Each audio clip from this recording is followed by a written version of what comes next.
Queridos amigos, bienvenidos a Ver con tus ojos. Yo soy Maurilio Suárez y esta sesión se llama Las imágenes equivocadas de Dios. Comenzamos.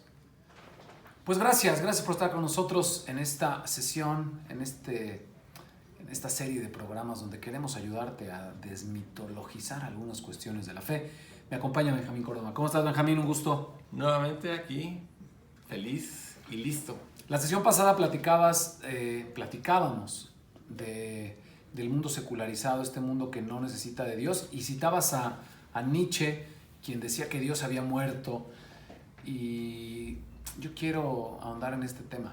Hay un maestro filósofo en el que el ateísmo contemporáneo se basa, que se llama Ludwig Feuerbach, un alemán, que es quien, pues yo podría llamarle que es el padre del ateísmo contemporáneo, Benjamín, quien dice que Dios es una proyección del hombre, contrario a lo que a veces decimos quienes somos católicos, quienes somos cristianos, que estamos hechos imagen y semejanza a Dios, como dice el libro del Génesis. Feuerbach dice que es exactamente al revés, que Dios está hecho imagen y semejanza del hombre, que el hombre llena todos sus vacíos de un personaje que le dice Dios. Todos sus miedos, Dios. Todas las respuestas, Dios. ¿A dónde vamos después de la muerte? Con Dios, ¿no? Entonces, híjole, es fuerte lo que dice Feuerbach, pero creo que tiene parte de razón, ¿no? Lo que pasa es que, como les decía en el programa pasado, una de las visiones que hay en este modernismo que viene a innovar el ateísmo. O sea, el ateísmo no tiene más de 200 años. O sea, realmente como ateísmo, como lo conocemos ahora, no tiene mucho tiempo. Y justamente, yo le digo Feuerbach, tú le das mucha caché a esta onda, yo le digo Ludwig Feuerbach, pero bueno, como sea. Este hombre que escribe un libro que se llama La esencia del cristianismo, lo que hace es analizar esos conceptos de un mundo en el que Dios se vuelve la respuesta a esos cuestionamientos simplones de la vida. No a los más profundos, sino a los simplones. Y en ese sentido, así como Nietzsche tenía razón, hemos terminado al verdadero Dios, lo hemos apartado de nuestra vida y le hemos dado paso a un Dios ahí medio desdibujado, medio caricaturesco. Feuerbach en este sentido tiene razón. O sea, se le da paso a un Dios de respuestas simplonas y dejamos a un lado a ese Dios que lo que quiere es relacionarse con nosotros. Pero relacionarse con nosotros implica que nosotros, seres humanos, seamos muy humanos y dejar a Dios ser Dios. Te voy a contar una historia. Hace tiempo, en uno de los talleres que doy en la iglesia, siempre me gusta preguntarle a 2 o 3 personas a qué van. Oye, ¿a qué vienes a este taller? ¿No? ¿Por qué vienes? ¿Qué esperas? Y un chavo, del cual no diré su nombre, me dice, no, yo vengo a demostrarme que Dios no existe. Normalmente es lo contrario. La gente dice, no, vengo a conocer un poquito más, quiero renovar mi fe. Y él dice, yo quiero demostrarme que Dios no existe, ¿no? Híjole, ¿qué imagen de Dios tendrá él que quiere desterrarlo de su vida, ¿no? Conociéndolo después, pues sí supe que había perdido a sus padres desde chico, le había ido muy mal, y entonces la gente le ha dicho, es que pues Dios así lo quiso, Dios así lo mandó. Pues claro que él quiere demostrarse que Dios no existe. Hace algunos años que me encuentro con la novedad de querer descubrir a Dios, me doy cuenta de varias imágenes terribles y, como bien dices, caricaturescas, ¿no? Caricaturescas que tenemos de Dios. La verdad es que la imagen que tenemos de Dios la hemos formado desde la imagen que tenemos de un padre, la manera que fuimos catequizados, la cultura, quién te habla de Dios, tu abuelita, un maestro. Siempre eso influye y es como el área donde menos tenemos que decir, ¿no? Entonces, yo quiero proponer aquí 3 imágenes de Dios que yo tenía, no las saqué de un libro, eran las creencias de un católico promedio mexicano que hoy me di cuenta que me alejaban y que eran una caricatura de Dios. Una es un Dios milagrero que le encanta el trueque, es un Dios aspirina, lo voy a leer, aquí lo tengo, que me echa la manita, al que acudo únicamente en momentos difíciles. Es además un Dios milagrero si cumplimos sus mandas y sus promesas. Le encanta que hagas un sacrificio para hacerte un favorcito. A este Dios nos encanta chantajearlo o inclusive extorsionarlo. Todo para ganarnos su gran lástima. Un Dios milagrero que le encanta el trueque. Ayúdame con un ejemplo de esta imagen de Dios, Benjamín. Bueno, pues ¿Y por qué es mala? Porque yo digo que es una imagen mala. ¿Por qué será mala? Un ejemplo y por qué es mala. Bueno, es el Dios, yo le agregaría, es un Dios que se negocia y muy economizado, muy materializado, ¿no? O sea, Él va a hacerme favores solamente si yo le regreso algunas cosas. Y es un intercambio. ¿Por qué daña esto mucho la imagen y nuestra relación con Dios?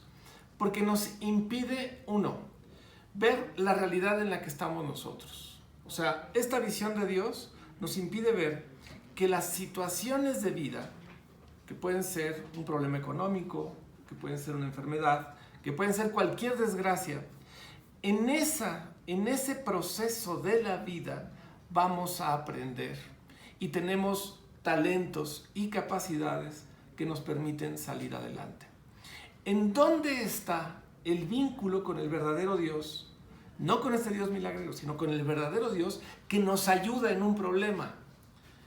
En que este Dios no nos ayuda porque yo le pueda dar algo. No. Dios me va a ayudar por amor. Si alguien te ayuda porque le vas a dar un intercambio, ya valió gorro.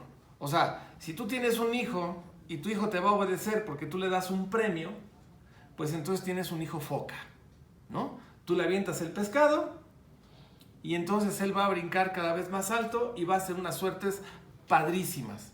Pero el día que no le des el pescado, el día que le retires, no va a hacer nada. Ese día le va a valer gorro su papá, su mamá y todo el mundo. Que al final esa sociedad existe. O sea, la sociedad del intercambio, que si no recibe del Estado una lana, si no recibe una despensa, si no recibe una lanita, si no recibe un favor, no vota. Entonces, o no vota, no hace lo que tiene que hacer, no es un buen ciudadano, es que no me están dando nada.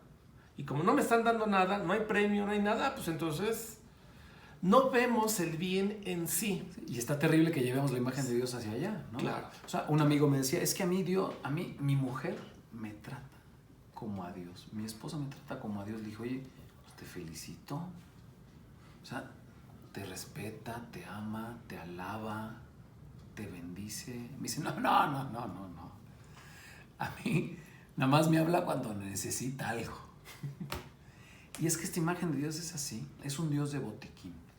Acudimos a Él solo cuando tenemos una necesidad emocional, económica, un problema, una tribulación. Si no, ni nos acordamos. Decía, todo el mundo es ateo hasta que se te va la luz en el elevador, ¿no? O todo el mundo es ateo hasta que tapas el baño en casa de tu novia el día de una fiesta, ¿no? Dice, Señor, que se vaya. ¿No? Esta imagen es terrible. Sí. Una imagen de Dios. Sí. Terrible. Y es lamentable, ¿por qué? Porque es una imagen que nos remite a un Dios, no sé si usted me entiende el término, pero es un Dios de contentillo, al que tenemos que convencer. Ojalá que ande de buen humor. Hay que hacer una cadena en Facebook de oración para que salga bien mi tía de su operación. Híjole, ojalá que llegue yo a 100 likes, porque si llego a menos, ¿qué tal que Dios no me pela? Quizás que Dios esté volteando para otro lado. O sea, esta imagen es terrible y nos la han enseñado de manera muy interesante, al revés de cómo debe ser. La oración es para que Dios te oiga. Oye, ojalá que encuentres trabajo. Dios te oiga. No, pues la oración es al revés. Es para que tú oigas a Dios, ¿no? Entonces esta imagen de Dios es terrible. ¿Por qué? Porque si le pediste a Dios que pasaras el examen, que no hubiera tráfico, que lloviera, que no fallaras el penal, ¿qué crees? Va a llover, vas a fallar el penal tu novia te va a poner el cuerno. Y todo se lo vas a achacar a Dios. Ojos, gracias por estar con nosotros platicando hoy de las imágenes tergiversadas, incorrectas de Dios. Hablamos de un Dios milagrero que le encanta el trueque. Hay otro, Benjamín, un Dios titiritero controlador. No se moverá un cabello de tu cabeza sin la voluntad de Dios. Yo no tengo mucho ese problema, pero ¿cómo interpretar eso de que no se mueve el cabello? Entonces, todo lo que quiere, todo lo que pasa en el mundo lo quiso Dios. O sea, los pobres los quiere Dios, la guerra los quiere Dios, el racismo lo quiere Dios, la discriminación la quiere Dios. O sea, ¿o cómo interpreto esto que ni un cabello se mueve sin la voluntad de Dios? Porque está canijo, ¿no? Esta es una visión que se introduce por un aspecto que es el protestantismo de Calvino. Introduce el determinismo en el ser humano, la predestinación. Y entonces esta predestinación nos tiene así, tal y como somos, y no hay forma de poder ser libres. O sea, este determinismo en el que Dios todo lo tiene tan controlado que no importa lo que tú decidas, no importa lo que tú quieras, no importa lo que tú tengas en tu corazón, no importa. Dios ya lo tiene todo determinado. Ya está escrito en el gran libro de la vida. Ya está escrito. ¿Cuántos hijos vas a tener? Si te casas, si te divorcias, cuándo te petateas, todo. Y esta es la verdadera visión occidentalizada del mundo. Por eso yo digo, Latinoamérica no es Occidente. Latinoamérica somos otra cosa muy distinta. ¿Por qué? Porque ¿qué es lo que hace en esta visión occidental, en el protestantismo, en las visiones de este tipo? Dice, bueno, pues ya que estoy determinado, pues por lo menos voy a ser exitoso. Por lo menos voy a hacer de mi vida un buen de lana. Por lo menos me la voy a pasar bien. Ya que estoy aquí y que no puedo hacer absolutamente nada por controlar, por nada, bueno, pues lo voy a hacer lo mejor posible. Pero no hay una sensación de poder influir en la vida. No hay una sensación de poder tener un intercambio libre con el Dios del amor. O sea, lo único que puedo hacer es, como dicen, dejarme ir de muertito. Y hablabas de la caricatura, y es una caricatura terrible, ¿no? Uh-huh. Hace algunos años que muere mi papá en un accidente automovilístico, en el velorio, la gente católica de mi familia me dice, no, es que Dios así lo quiso. Ya Dios lo necesitaba, ya Dios se lo quiso llevar. Digo, una cosa es que mi papá esté en la presencia de Dios, eso estoy convencido, pero que Dios se lo haya querido llevar, que ya era su momento. Mi papá murió por dos cosas, una por la fragilidad humana, ¿no? Tuvo un accidente, chocó y su cuerpo pues ya no podía sostener la vida, ¿no? Por la fractura del cráneo que él vivió, pues ya no podía sostener la vida. Su fragilidad hizo que no pudiera seguir viviendo. Y la segunda causa de la muerte de mi papá pues fue su libertad. Él decidió no ponerse el cinturón de seguridad, ¿no? Cuando fui ahí al servicio médico forense y me dijeron, uy, si su papá hubiera traído el cinturón, no hombre, no le pasa nada, el coche quedó destrozado, pero el habitáculo donde va el conductor no le pasó nada. Si su padre trae el cinturón, estaría seguramente vivo. Entonces, ¿qué será que Dios le dijo a mi papá? Toño, hoy te toca, ya no te pongas el cinturón. Pues no, esa imagen, esa caricatura de Dios es terrible y hace que mucha gente, si yo no tuviera la fe que he intentado crecer y madurar, si yo tuviera una fe infantil, diría, qué poca tiene Dios, me quitó a mi papá. Mi esposa embarazada no conoció a su nieto, solo a la nieta, pero el nieto ya no lo conoció. Qué gacho es Dios, yo me hubiera alejado de Dios. Esta imagen de Dios puede ser terrible, ¿no? Y esta imagen que caricaturiza a Dios, también caricaturiza nuestra vida.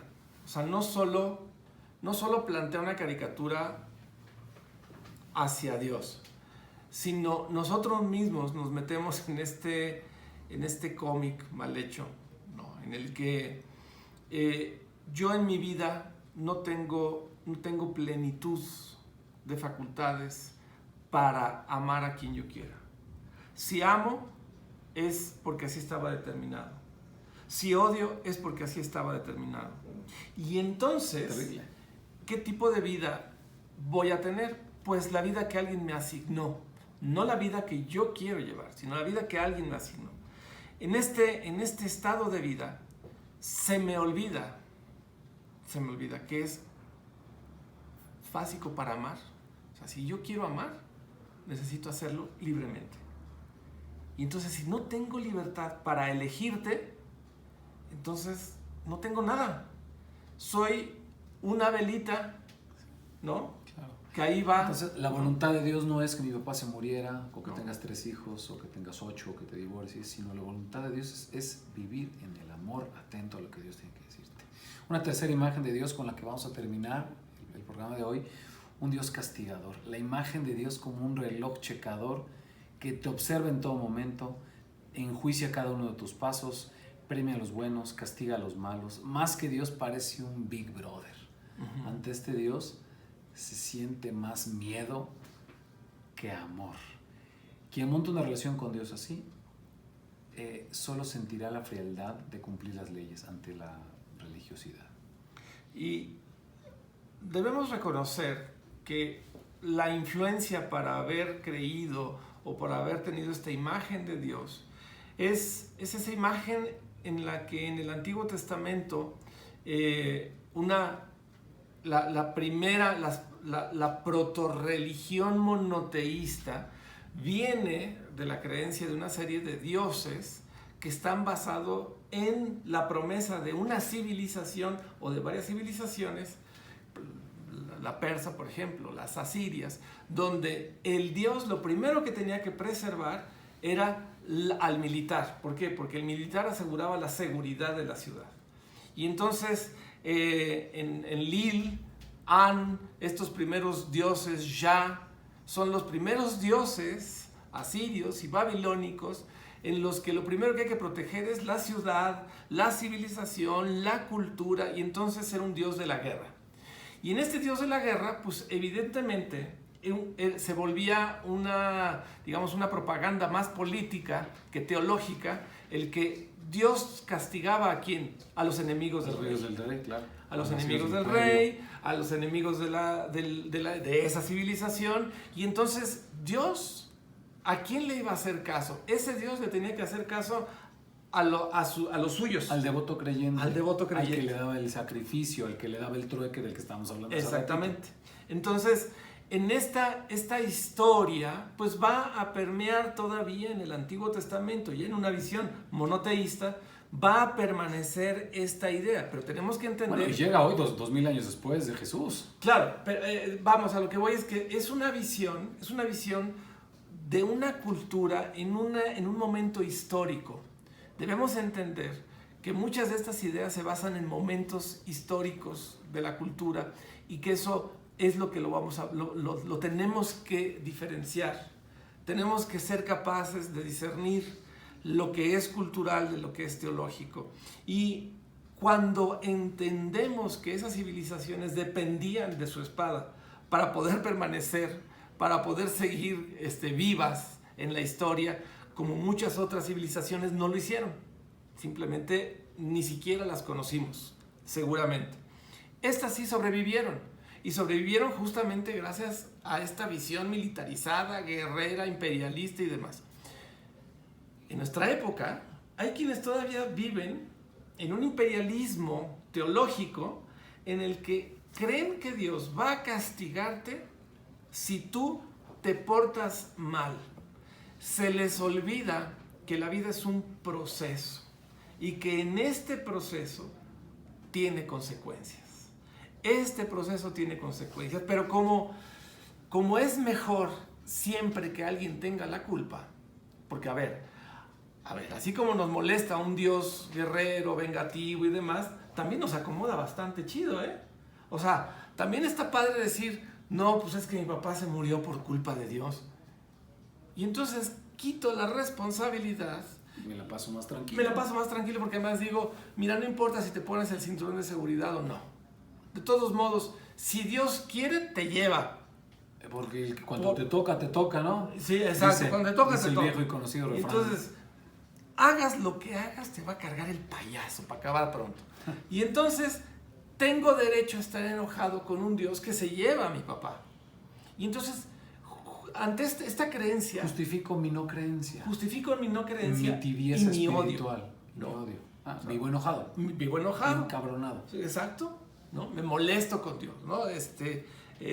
Y justifico, como lo hacen muchas personas que justifican, ¿no? ¿Cuántos los que somos hijos de españoles refugiados en México o nietos de españoles refugiados en México, vemos el odio con el que viven generación tras generación republicana, ¿no? Ese odio republicano y permanente en el que viven, porque resulta que Francisco Franco era un pinche católico justamente de esos, ¿no? De Claro. esos que creían en el Dios guerrero y vengativo y la chingada. Y entonces, pues ya tengo cómo justificar mi ateísmo, mi odio contra la religión y todo. Porque entonces, que haya estado Francisco Franco es culpa de Dios. Y la verdad es que hay que sanar estas imágenes de Dios, porque tener estas imágenes tergiversadas, estas caricaturas, es terrible. Fíjense, no digo que hay que cambiar, hay que sanar, porque estas imágenes equivocadas de Dios hacen daño. Creo que es muy importante saber cuál es la imagen correcta. Ya hablamos de las imágenes incorrectas. Bueno, de tres que podría usted, seguramente le han venido a la mente más imágenes equivocadas de Dios, más caricaturas de Dios que no hemos mencionado aquí. ¿Cuál es la buena? ¿Cuál es la imagen adecuada de Dios? Porque tener malas imágenes de Dios, mire lo que escribí, es una enfermedad que daña el espíritu, como lo decía Sócrates respecto a las malas ideas que hacían daño al alma y no solo a la mente. Cuanto más mala una imagen de Dios, más dañina para nuestra vida y para nuestro espíritu. ¿Cuál es la buena? Bueno, desde nuestra perspectiva, es la imagen que nos muestra Jesús. Dios hecho hombre, verdadero Dios, verdadero hombre, que es lo que confesamos los cristianos de todas las denominaciones, que Dios se hace hombre en la persona de Jesús y nos viene a mostrar una imagen más adecuada que estas caricaturas. Y esta imagen la vamos a ver en el siguiente programa. ¿Me acompañas, Benjamín, en el siguiente programa? Por supuesto, con muchísimo gusto. Gracias por estar con nosotros en Ver con tus ojos.